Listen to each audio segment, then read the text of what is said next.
welcome to a bonus episode of Think Like a Producer. Hi, Tiff. Hey, Christine.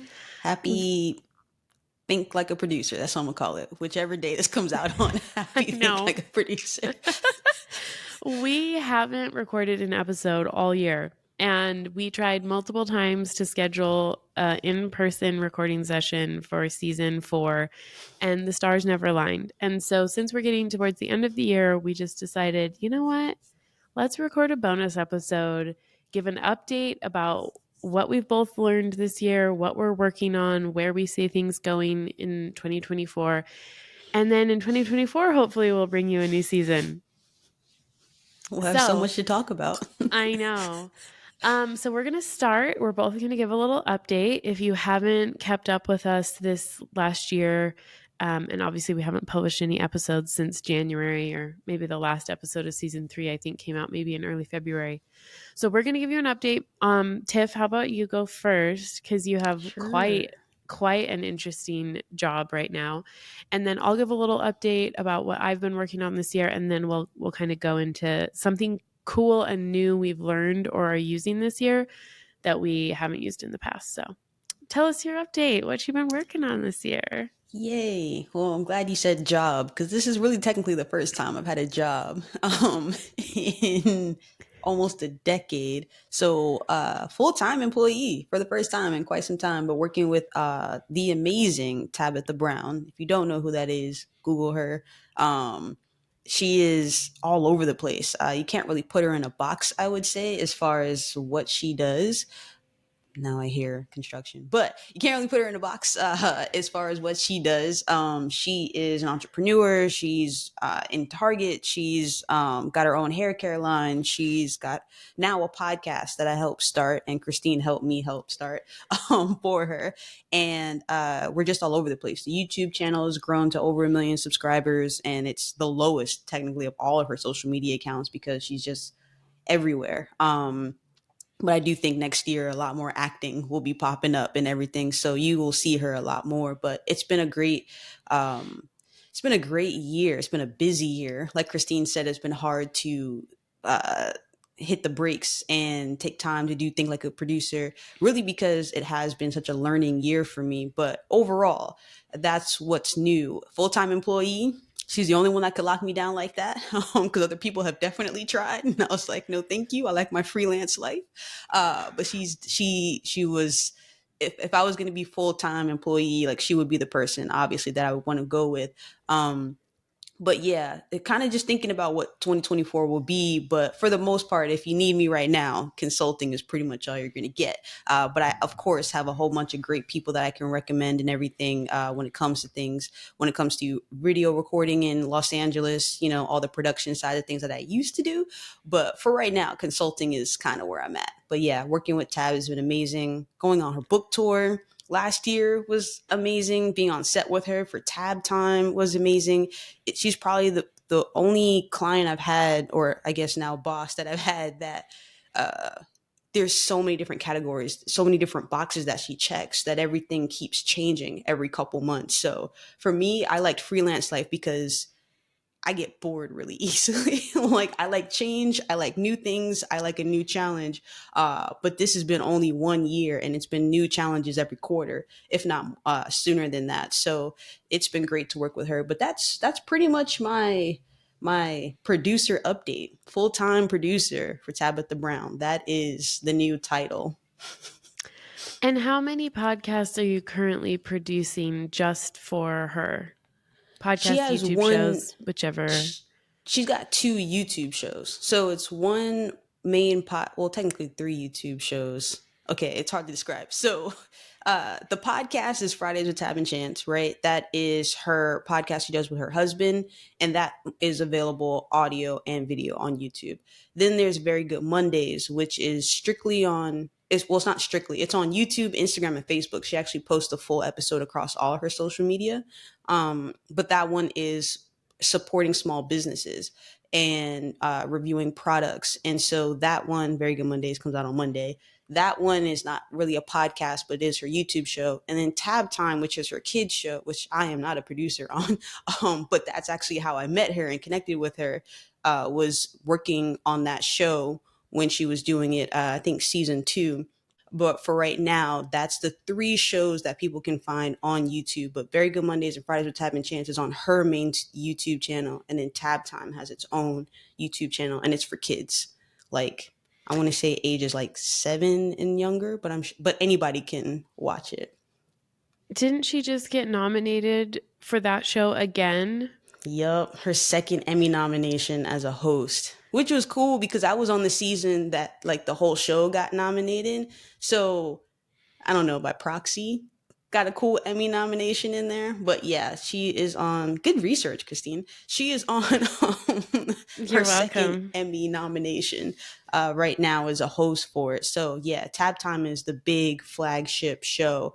And then she just continues to create and come up with new ideas, and trust me, there's so many more. So we shall see what next year looks like. But for right now, there's 3 running shows on YouTube that she is the star of and producer of. I actually have a question just because I think this is educational for everyone because media is evolving so rapidly and there's so much crossover now between TV, YouTube, and podcasting. Hmm. If her Tab Time show is it only on YouTube? You said it's on YouTube, but is it also on TV? Because I didn't know you could get nominated for an Emmy if your show wasn't on cable I think it's a new TV category or because streaming. streaming has become so big. They've created more categories and opened it Okay. up a little bit more, because even I believe last year, so they separated now. Like there was like the main Emmys, and now there's the children and family Emmys. And that's the one. It's Oh, still Emmys, but that's the yeah. one that she's was nominated twice in. So I think so much with the streaming, with creating content, with shows, that like even the big award shows have to keep up and create new categories that make sense. So she was up there with Sesame Street last year when it was for the whole show. Sesame Street and a few other like big hitters, Tab Time was right there. So Wow. it's really interesting. But yes, it's I think the rules and the categories keep changing because we keep Mm-hmm. changing, right? Like I mean, Yes. like even I know it's probably like an interesting topic right now, but Red Table Talk, what they did with Facebook Watch, even though Facebook Watch is now no longer, Yeah. it's like it's there, it's getting so many people, and then what? You know what I mean? As far as just like so I think YouTube is going to be around for a while, but I think Yeah. things will continue to change as social media, as these streaming services, as on like so like everything just keeps changing. Yeah, that's really interesting. I know we could go further on that. I was just curious because I do know how much streaming services like Netflix, Hulu, Mhm. etc. have changed TV, and all these incredible shows can now get produced straight to streaming, Right. that can have a whole different creative life because they don't have to be on cable news at the 7 p.m. slot on Thursdays or whatever. But Right. I didn't realize like what the current rules were for where YouTube fits into that. And I get it that it's literally changing all the time and everyone's figuring it out. So, what a cool update. Yeah. Let's Yeah. see. My update for this year, I have been knee deep in learning how to run a small business, an agency, and a studio. So it's been quite a learning curve year for me, a lot of adult responsibilities. I am proud of how much great stuff we've done at our studio this last year, the variety of people who've come in and the things that have been created. It's been really fun for me to take my skills as a producer and apply them in a variety of ways, both for podcasts and YouTube shows, but also just to see other teams come into our studio and create like their own stuff. Like they don't always hire our team. Sometimes they just book the studio and I get to see what other teams are doing. We've had big networks book the studio for just a space for their guests to come and record. And it's been really fun to kind of be the studio producer who's helping the network producer make sure that the remote recording has gone really well. So it's been cool to kind of see a little bit more into how some of the bigger network podcasts run their operations. And I've really enjoyed the in-person creative experiences. I think that's probably the thing I'm most excited about going into next year. I've Hmm. definitely been doing what I do for almost 10 years. I think I would say I started in this industry in the spring of 2014. So, spring of Wow. 2024 will be my 10-year mark. And I've been kind of reflecting on that because I've done so much of the same. And this year, I've definitely started to spread and network in person with people in Utah, different types of shows, different types of projects. I've kind of been leaning more into media strategy, like myself personally, and getting much more interested in collaborations and co hosting and not being as concerned with making podcasts a certain way and being much more interested in like where are we heading, what can we do with the tools that we have, and how can we apply them to this next generation of media, which I feel like is absolutely coming like right now, like we're creating it right now. So some is the same. Like I'm still a podcast producer who owns a production company in a studio, and we make great shows every week. And a lot of that is the same. And You in say it like other it's so ways, small though. Like, oh, I'm just I know, owner, creator, and I it's know. just like you say, like it's just same old, same old. Well, it's really good for me to have that mirrored back to me. You're probably the third person in the last like month who's kind of acknowledged me in doing a great job at something that's not super easy to do. And I need to hear that because, like I said, I've been doing this for 10 years almost. And so a little bit, I've become, a little bit blind to my own skills. But I think for me, one thing that I'm really proud of from this last year is that I have stuck through it when it's been tough, not just because the podcasting industry at large has changed quite a bit this year and there's been kind of a lot of shakeup in how the industry is doing things, but also like being a small business owner is no joke. And that has been quite the stretching experience. And I'm just proud of myself for like sticking through the non glamorous parts and getting clearer and clearer about what I do want to be making versus like, there's some things that I could let go because that's how we used to do it, but we don't need to do it that way anymore. So that's my update from 2023. I should have done a tally before we got on. I think we've produced anywhere from 12 to 20 shows this year. Wow, And I know that congratulations. that's not nothing. I know that it's not a small thing. Sometimes I'm a little foggy on our numbers just because there's various levels of involvement we have with different shows. And so I can think of all the shows we're actively producing right now, but then there's other shows that we just help on the launch side and other shows we just help on the consulting side. And so somewhere in that neighborhood. What have Okay. you learned producing What that have many I shows? learned? This because I One mean, of the 12 to things, 20. I mean, you got a pretty. I mean, once you figure out that final number, you should definitely put it in the description or something. But yeah. um, just wondering whether it's the process that you learned a whole lot in, or Hmm. is it like even just working with people, because that's 12 to 20 personalities, right? 12 to 20 different Yes. topics, different ways, different equipment, different ways of, even discipline between those Hmm. clients, right? And who's like, I'm gonna shoot 4 episodes in a row, and some people are like, I'll do it once a week and let you Yeah. know when I when I'm done with everything. That's such a good question. There's a lot of things I've learned this year from working with that many different show hosts and their teams. One is that show hosts who also run businesses and are personal brands are very busy. Almost, I would say, too busy to host a show. Mm, There's a different type of person who has kind of reached a tenure in their career where they can step back from running their own business or brand or doing their job, 60 hours a week, and they can make some time and be a show host in a different way. And that's kind of the person I'm more aligning myself with now as an ideal client for kind of our most involved productions.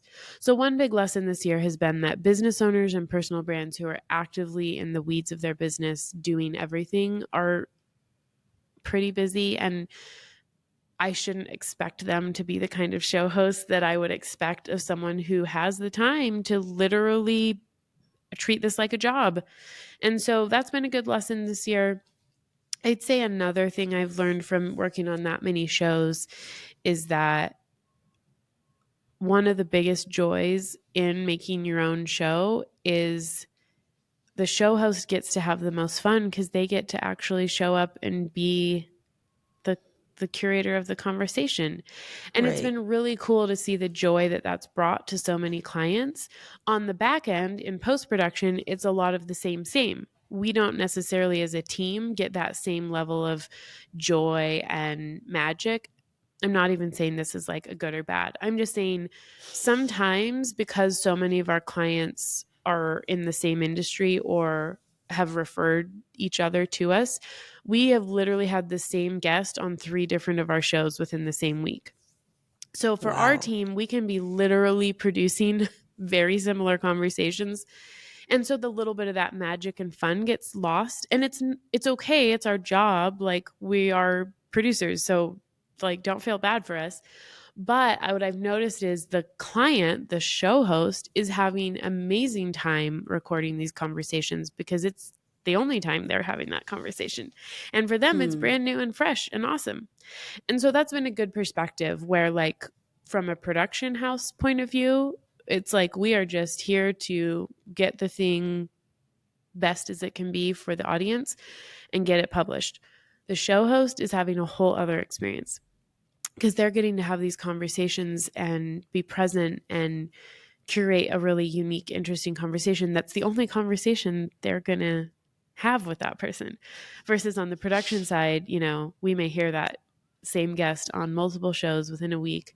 And it's also good insight because if you're an editor and you hear the same guest on 3 different shows, it really shows you how to be a good show host because you get to kind of see what different show hosts do and how the conversation can be that different, even with the same guest talking about probably the same thing. A lot of times, Right. when a guest is on that many shows in that amount of time, it's because they have a book coming out or a TV show or a big, product that they've just launched. And so they have a talking point that they're trying to get across.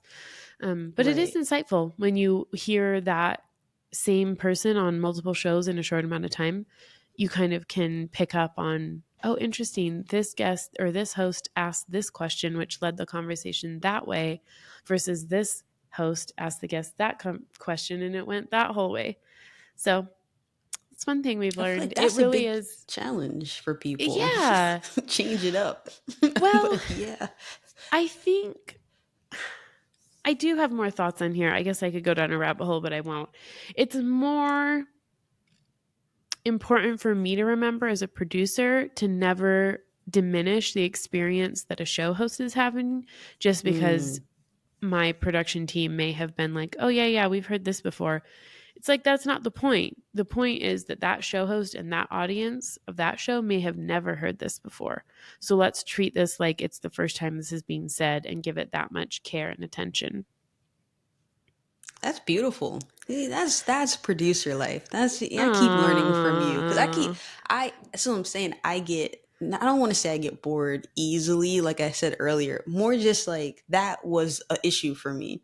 That's Yeah. why I even left. I kind of left the podcast world for a Yeah. little bit because it was a lot of the same guests coming back on with different books and different things, and it Yeah. was like, okay, this is you know wonderful people Yeah. even if it was across different shows, but it was really kind of like, I mean, right now it's book launching season. Yeah, There are a bunch totally. of The people. fall is book time. I mean, we are watching the same interview across all these different, and to your point, I want to respect the host. It's not the same interview. There are different questions.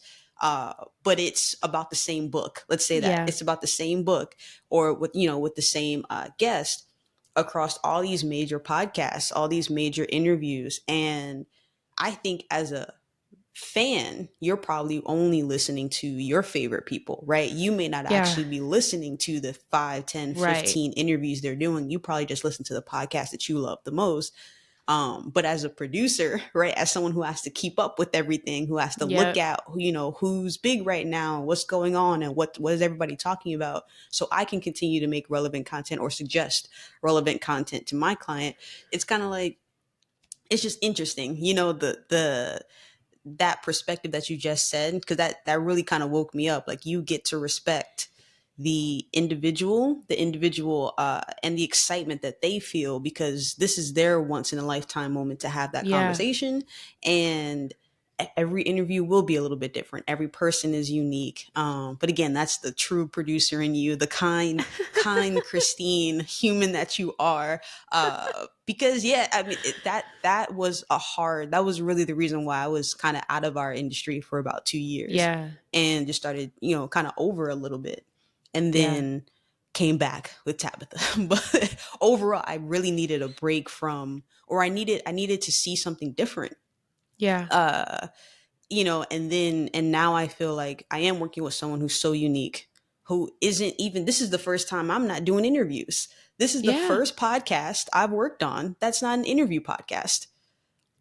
We've only had maybe 4 couples come on as guests, maybe Uh-huh. 3, and one comedian come on as a guest on this, and it's been on all year, every Friday for an Yeah. entire year. So that to me was refreshing, because now you got 2 people talking about different Yeah. topics. These are the only 2 people, and it's a married couple, 20 years. I'm not Mm-hmm. promoting the show. I'm just realizing right now why it actually Yeah. is exciting for me, because it was fun to change up what I had been used to. And technically in an industry that's different too, because self-improvement, motivation, I wouldn't say Tab's not in that industry, but I would say she's not like anyone I've worked with in that Yeah. industry. Like, she's not putting out courses or different things, at least right now, in a Yeah. sort of like teacher sense. She's more just sharing life experience. That makes sense? It totally does. Well, and I think this leads us into what we wanted to talk about next. Each of us sharing something that we've learned this year. I know I Mm-hmm. started to get into it, but I think what you just shared could fit this segment. Um, because one of the things that I've learned this year is that, realistically speaking, for the vast majority of people who want a podcast, it is really inefficient and challenging to try and do guest interviews weekly Mm, forever. And even though that was both of you and I's intro to the industry, was working on a show right. like that, it's really, really rare. Like, it's a true kind of unicorn situation where that can work out. And so one of the big things I've worked with a lot of clients this year on is focusing way more on solo content, not interviews, either just the person delivering their best expertise, content, teaching, insight, or co hosting, and having Mm, guest interviews be much more of a special thing. Um, and I think part of my reasoning there was to help build these shows into a much more sustainable production for the client, but also because, to your point, the art of interviewing is it takes a while to develop that skill. And some people can do it really, really well. And if we expect everyone to be as good as the people who are really, really good at it, it's just like a real big expectation gap. And it can lead to it burnout. It is. can lead to self beat up. It can lead to a lot of comparisonitis. And Yeah. I'm way more interested in helping people make great shows that play to their strengths than like expecting them to get through this learning curve of being an awesome interviewer of people who've been interviewed by like the best interviewers ever. So I think it's really cool that you've enjoyed the switch to non-interview style shows. I would love to do way more of that going forward, not just because I've done a lot of interviews, but because I think for most people, their strong suit is in teaching and sharing what they know or talking to people that they already know really well. So, more of like a co host Um, situation, like you were referencing. So, mhm. that's one thing that I've learned this year. There's been a distinct shift in my perspective in podcasting for appetite of conversation. And the conversations and the episodes that I think are doing the best right now are either solo, like just the host or the hosts discussing the topic of interest, or if they have guests on, they are people that they know really well and have a lot of rapport with. And there's a much more natural, deep, insightful quality to the conversation than just like, oh, hey, you're on book tour and your publicist booked you on my show. And now I'm going to, read part Right. of your book and ask you some questions. There is a place for that. And some people do it really, really well, but they're the vast minority. And so I think that's one big thing I've learned that I've tried to really help Mm. clients get confident with is like, you do not need to be interviewing people on your show. We've kind of, I think, passed that time in podcasting for most folks. There's, of course, the great interviewers of the world who should continue on because they're brilliant at what they Yes. do. But I just don't think we need nearly as many interviews on podcasts as we need insightful, quality com- um, conversations with the audience or with co hosts or with guests that the show host really already knows and has like really deep connection with already. So that's my learning from Hmm. this year, one of many. Do you have another learning or another share you want from this year that has been valuable to you? Well, when we talked about the other show, Very Good Mondays, this is also my first time producing a show product based, right? Everything was interviews. Yeah. So I went, Fridays with Tab and Chant, husband and wife talking about a particular topic, which they had already done the show for 2 years before I Yeah. got there. So they were already close to 100 episodes before I got in. So trying to support them with new topics, to your point, was like very interesting, but they're good at it, and anyway, Very Good Mondays is my first time, just really supporting with that, supporting with small businesses, and really understanding how great it is to use your platform to support small businesses. I think this is also, you know, when we talk about interviews, right? And we talk about podcasts, especially for people who aren't known, those book interviews, those book tours support the podcaster sometimes more than the person selling the book because they got such a big name on their podcast, right? It helps Yeah. market them, it helps get.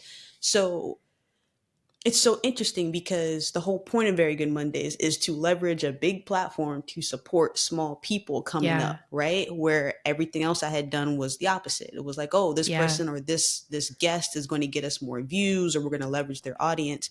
And now it's I, Tab reaches 13 million plus people right across all her Yeah. platforms. Let's bring this person who has 1,000 followers on their Instagram, but a really great product. And now let's see if we can help them sell out their t-shirt, their dressmaking company, their candle making company, their just everything. Right. And so it's been interesting for me to, I feel like everything this year has been a switch, like almost opposite Yeah. of thinking, because we don't even market the way that I would traditionally market. We're looking for, it's interesting. Like I go through comments like I would do with every client before now. What are people looking at? And everything is laughing. It's joyful. All the clips that I pull, um, it's always coming from the audience, but they're so engaged. Some of them remember. It's funny.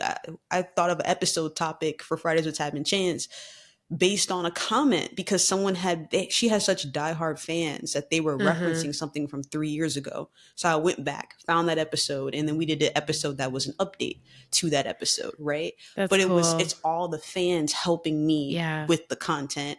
But yeah, Very Good Monday, supporting small businesses, leveraging such a big platform to help other people come up and build up.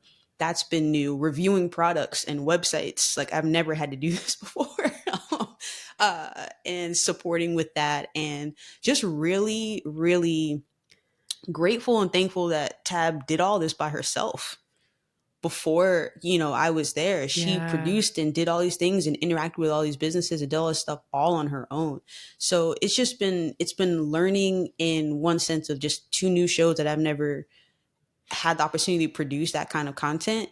And then also just for myself and time management. And sometimes I just get tired and I'm like, man, but you were doing this all by yourself. I still have such Yeah.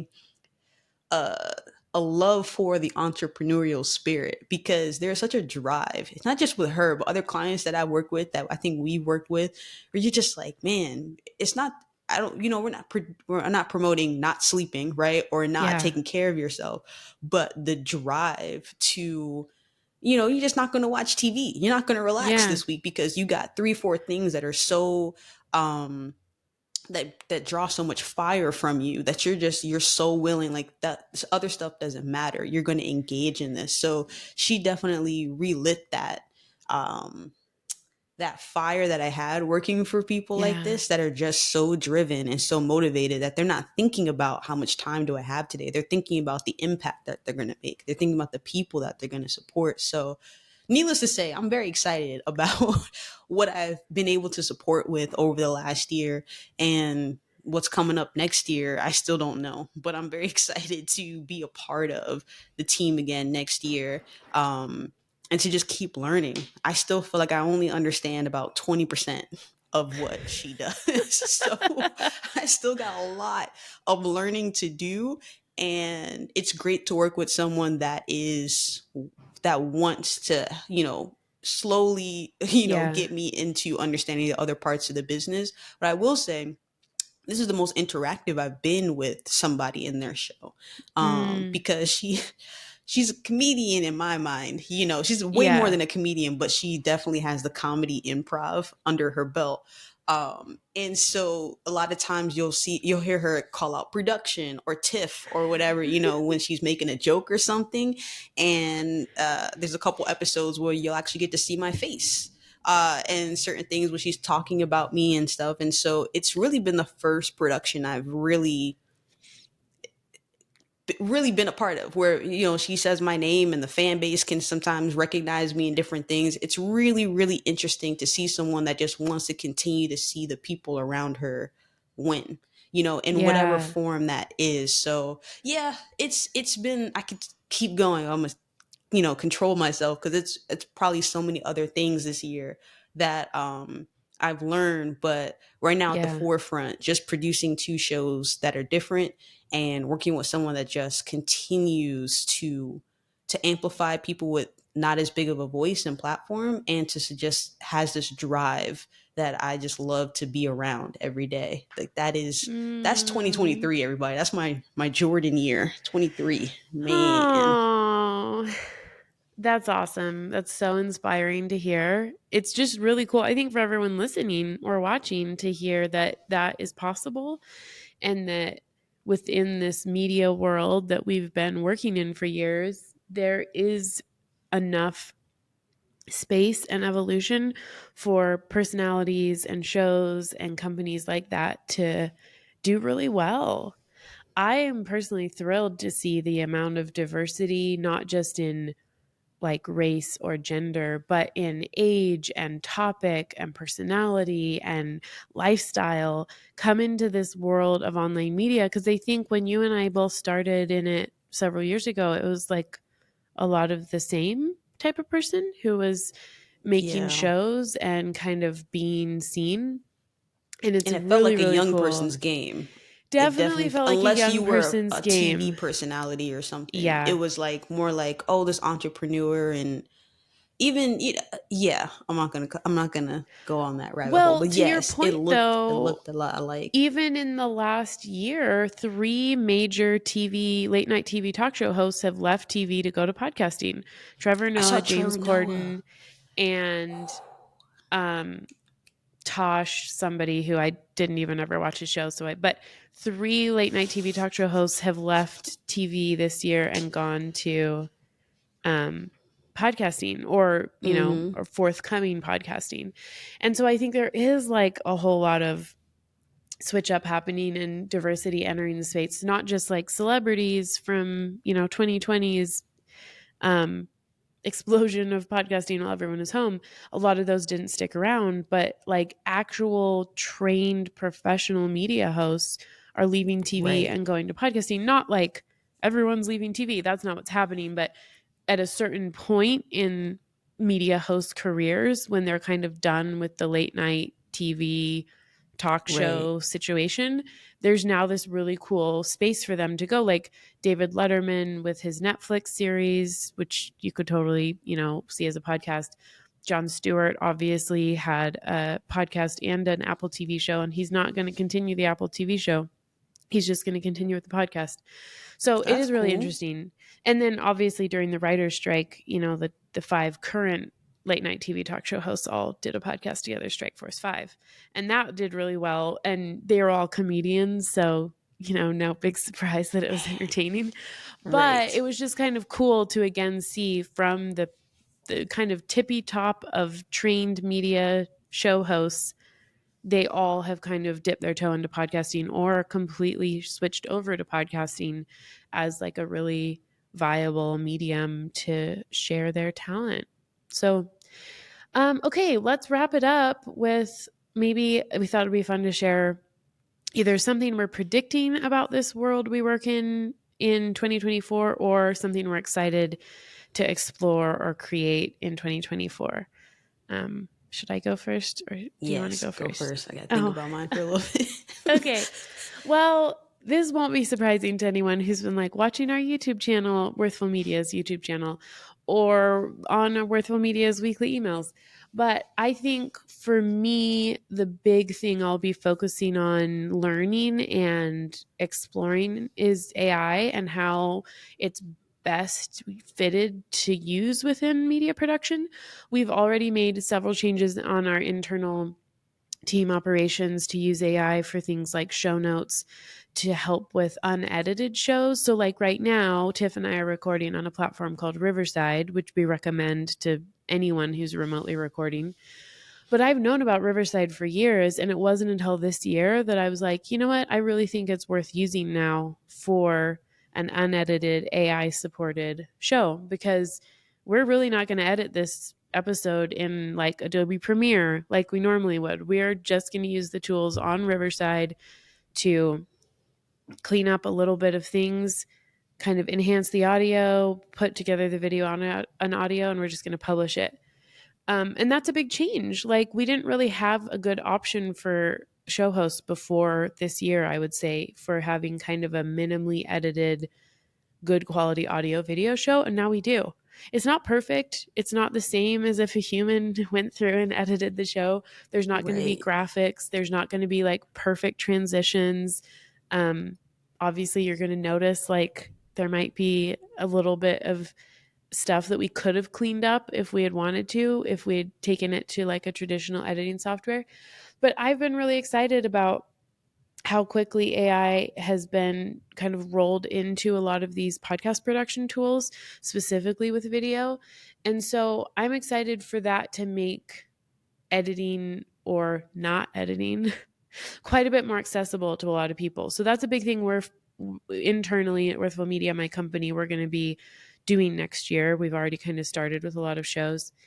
And I'm also interested and curious to explore how efficiently we can use AI to clean up a lot of the menial manual labor that used to require humans but really didn't need to require humans. Like, it wasn't taking a lot of brain power to like go through a bunch of raw footage and splice and dice. There is certainly a lot of human intelligence needed to make a great show. But I think in the past, there was like all this time that had to be spent that you wish you could have outsourced to a machine. And Mm-hmm. hopefully in 2024, the AI technology will get good enough to help a lot. It's still kind of new, like it's not super great yet. Like, you still have to go through and quality control quite a bit of it if you use even like plugins like Autopod to help kind of do a first draft of your interview edit. But it is really interesting to see, even like text based editing using tools like transcript editing to cut video and audio. It's really cool to even just have the option to start playing around with and seeing how much better it can get and seeing how much time we can save that didn't need to be focused on those tasks so that we can focus our amazing creative teams, brilliant brains on the good stuff, the stuff that does require like wit and intelligence and nuance and emotions. So that's what Yeah. I'm excited about, one of many things. But what are you kind of looking forward to or interested in exploring next year?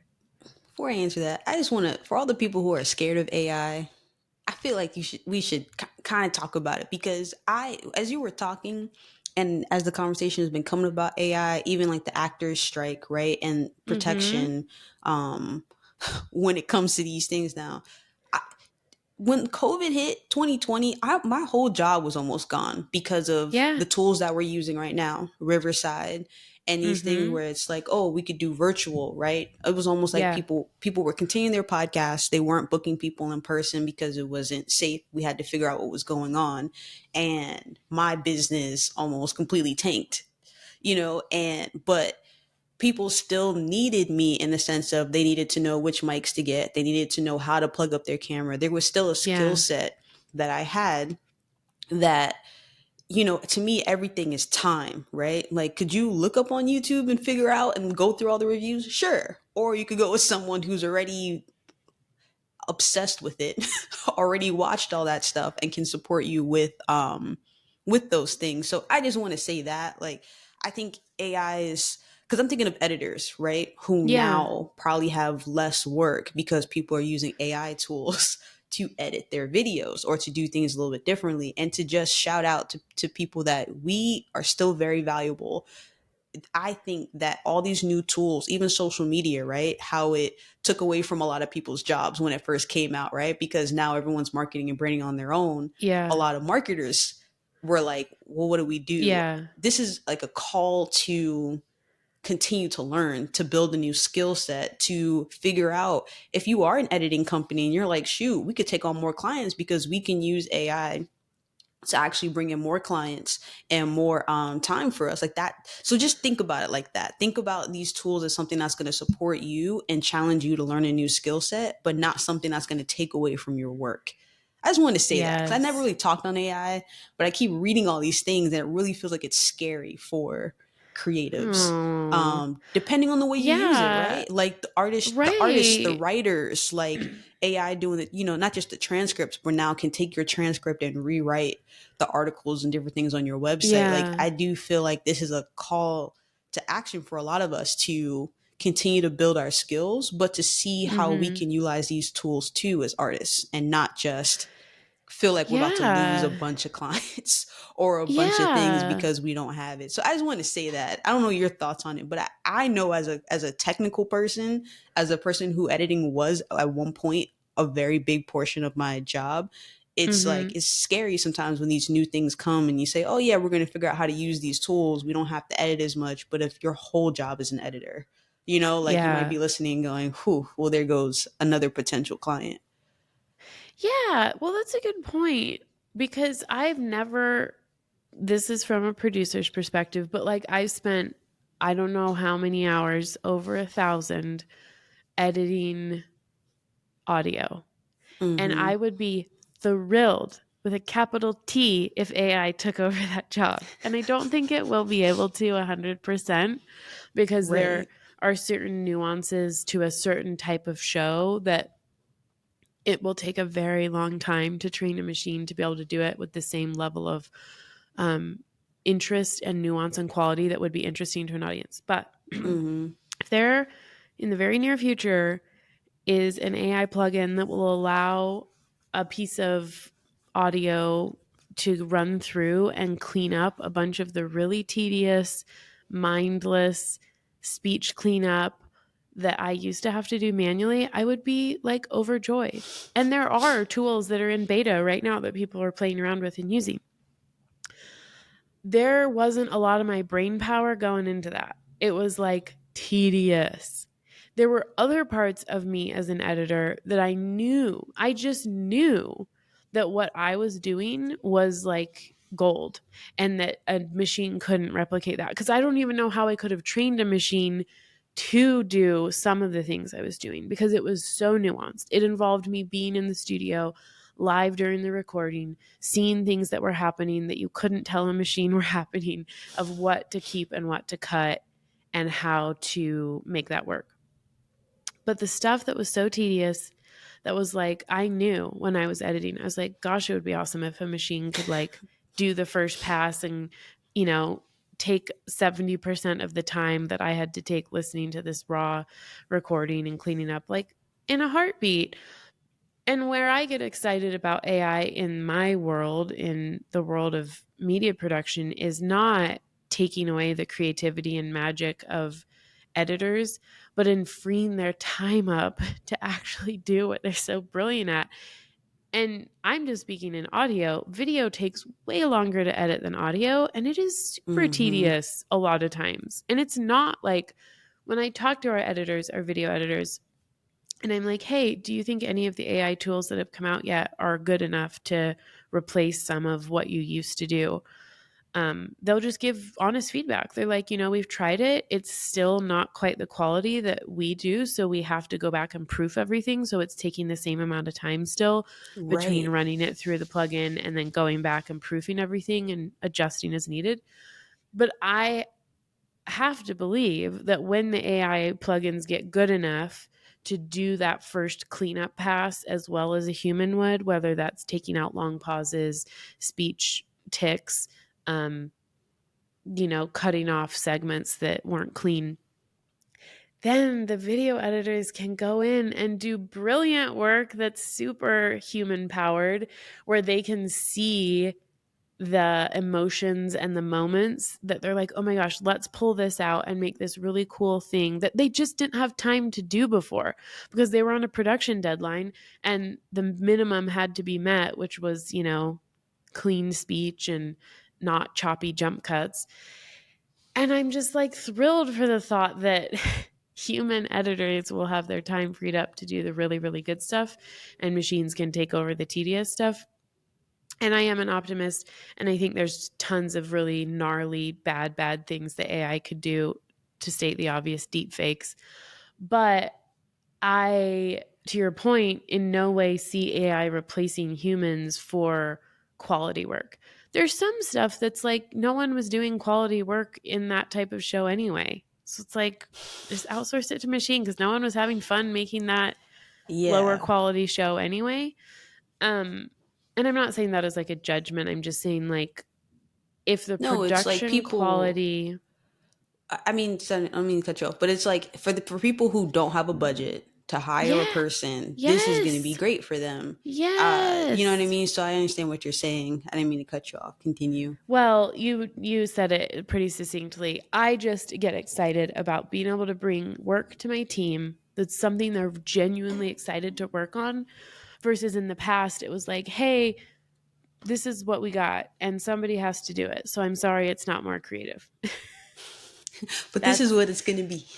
but this is like what we're getting paid to do. But I'm hoping and I'm optimistic that coming forward, when I take something to my team, I'll be like, hey, this is actually a really cool project.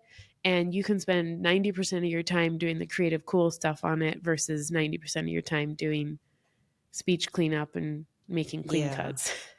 man. I just wanted to. I don't. Who knows who this will help with that AI rant? But I just felt like, you know, I never, I'm sure you have on your podcast talked about it. And as you've been given more tips and everything, because Christine has been all in, obviously, on podcast tips. And y'all should watch all the videos across Wordful Media's YouTube because there are a Oh, lot of videos thanks. about this. But I haven't had a chance to talk about it. I've been thinking about it for so long, but I Yes. haven't had a chance to talk about it. So I Well, appreciate it, the that's time to what do it. bonus episodes are for. And if you want to leave a comment or shoot us an email because you want to hear us talk more about this, go right ahead and maybe we'll get ourselves together sooner rather than later if you're clamoring for us to talk more about this because we're barely scratching the surface as far as how AI is being applied in the bigger media industry. Um, but let me go to you to wrap up because I don't think Oh, I talked yeah. about what I'm excited about exploring.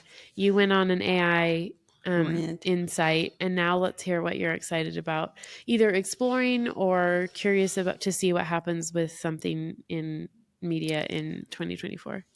I mean, I think ownership is still always a conversation that is talked about, not talked about enough. Like it goes back and forth depending on who you're talking to. But you post a picture on Instagram, it's not your picture anymore, right? You post a video Yeah. on YouTube, it's on YouTube. And so I think watching some of my favorite creators right now, some of the content they've been creating, I think ownership is at the forefront of their minds right now, Mm, and making sure that they have a website, and not just a website that people can land on, but something that, like, going back to the old school, the blogs, if for some reason everything goes down or YouTube decides we're just going to turn off for a day, whatever, yeah. like, you aren't losing all your potential views or people, or even just analytics that are coming from, even monetization, and how ads will continue to go up and down, and all the different things that you really can't control. I really think Yeah. that ownership, and what you're even talking about, of people leaving networks and going to independent, like, there's Yeah. something to that, right? There's something to the amount of money you can have, there's something to the amount of control you can have, there's something to having more control and ownership over your content, that it's nice to have these outlets to get to a wide audience, but to focus on what you can build yourself and what is Mm-hmm. actually yours. That's what I'm really excited about for next year, because I've been thinking about it for myself, but obviously for my client, and just what I get to support. Because yeah, it's great ads and all that stuff to be making money off these different things in different ways, brand deals, all that stuff, but it's so back and forth. I really think that there's going to be something to, or people are going to start to move more into um real ownership of their content and what they're creating, and really leveraging off of that more than they've been able to, because they've had to be on these other Yeah. platforms to build such a wide audience. So that's, I didn't even think about that before we started talking today, but I do think that that's Oh, going to be something that makes sense, because I really don't want people to just put their stuff up, because I've seen a lot of people just put their stuff up and, like, they don't save it. They just think because it's on yeah. YouTube or because it's on Yeah. social, they can take it off their phones. And I'm like, no, like, what if, Yeah. there's been plenty of times where Instagram was down, it was like, you don't, Yep. your stuff, you should be holding on to your things and making sure that you have your original content and everything. So anyway, I'm excited about that on a business side. And on the personal side, I am just excited about building more relationships, hanging out with people, like, just I will say the wonderful thing about having a job is that I don't have to hustle as hard to find the next client, to find the next job. So my brain power gets to go all into the content and what we're doing. And I'm not in a constant hustle state. It's new for me. Yeah. It's been a year of telling people, no, I can't be there, but here's somebody else. Yeah. So on a personal side, I do, while my job is wonderful, and I feel like we work hard and play hard. So I will say that, as far as just the demand of it.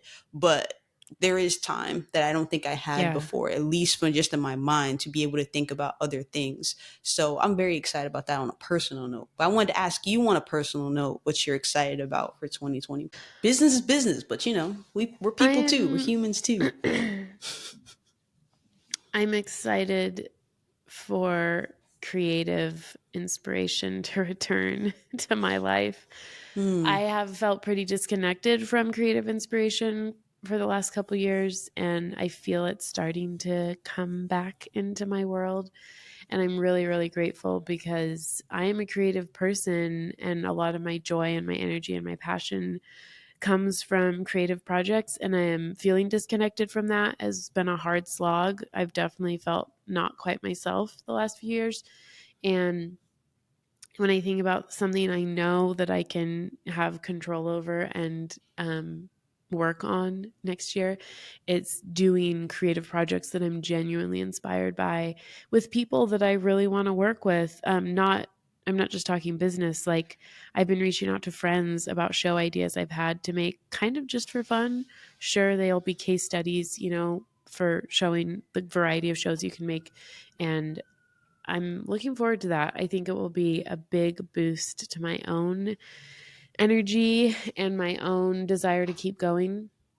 But yeah, I think reconnecting to creative inspiration is one of my biggest goals for 2024, and I think it'll make a huge difference in my life and in the quality of contribution I'm making. But, at a baseline, I'll just be happier. I'll be happier when I'm making stuff I really like for for just creation's sake, for just fun's sake. Man, cheers to that. Yep, 100%. I haven't. Last thing I'll say, because I know we went over the time that you had allotted for this, but I haven't talked to you like this in a year, so I'm very excited.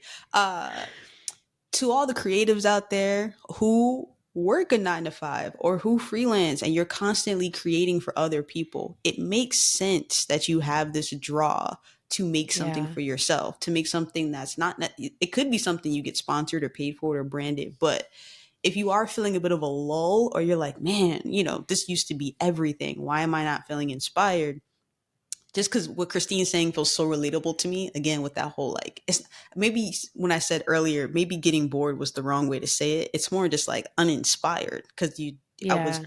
if I'm at a place where I'm not learning or doing something a little bit different, or I don't feel like I'm growing, that's when I get pulled Yeah. to go do something different. So I highly, highly recommend hobbies, creative Mm. hobbies, especially if your full time job is creativity, because you sound like you're falling out of love with your craft or your art. You just need time to create without someone else's. You're really producing someone else's dream, right? You're making someone else's dream come true. Yeah. You're telling someone else's story. So it makes sense that you have this creative burn to make your own ideas, tell your own story in your kind of way. So if you like to play drums, if you like to make music, if you like to paint, if you like, Tab just gave me an adult coloring book, which I didn't even know was a thing. I was like, that's cool. Uh-huh. It's something fun to do. Um, I didn't even know they made coloring books for adults, but apparently that's a thing. Just to get your Yeah. creative juices flowing, to feel like a kid again, to try something new. Just be inspired by that because we are coming towards the end of the year. Seasonal depression is real. I feel like creative, Yeah. lull is real. People starting to feel just kind of like, what's next? I think some people get really excited about the new year, and some people are like me. Half the time, I'm kind of just like, I didn't do enough. I need to do more. So please feel inspired. Please try something different. Don't feel alone. If you are in a bit of a creative lull right now, or if you're looking for something different, it's great to try new activities, to hang out with creative friends, to talk about creative ideas. Because some of the ideas Christine told me about already, I'm very much looking forward to these shows Aw. being created. But it's good to know that you're not alone. I feel like whenever I did get really sad or in these kinds of lulls, it was like good to know that I am not the only person that feels this way. Yeah. So as we get to the end of the year, hopeful for 2024, I hope you don't feel alone. If you also want to be inspired, if you also want to look for that fire again to be reignited. And like I said, I changed my industry a little bit, then came back because I needed that fire to be lit again. And I'm so grateful to find someone that is lighting that fire for me. But I got to continue to keep that flame burning for myself. So okay, I'm totally done now, Christine. Totally, totally, Okay. completely done Well, now. I mean, we're never done, but I think that was a great ending note for our bonus season episode, the only thing we recorded in 2023. We are just so grateful for anybody listening and watching. Thank you for being along with us still. And we really mean it when we say if you have a comment or a question, you can leave a comment on the YouTube video, you can send us an email. You can send it to thinklikeaproducer at gmail.com or Christine at worthfulmedia.com. I'll get it to us. And, we'll see what comes in 2024. We'll probably record more, but you can definitely follow Tiff on Instagram. You can subscribe to the Worthful Media email newsletter at worthfulmedia.com. You can subscribe to the Worthful Media YouTube channel, which is where this Think Like a Producer video episode will be hosted on that YouTube channel. Those are some ways to to keep up with us if you want to keep up with us next year. Oh, yeah. Okay. Bye. Bye, everybody. Bye. Bye, Tiff. Bye, Christine.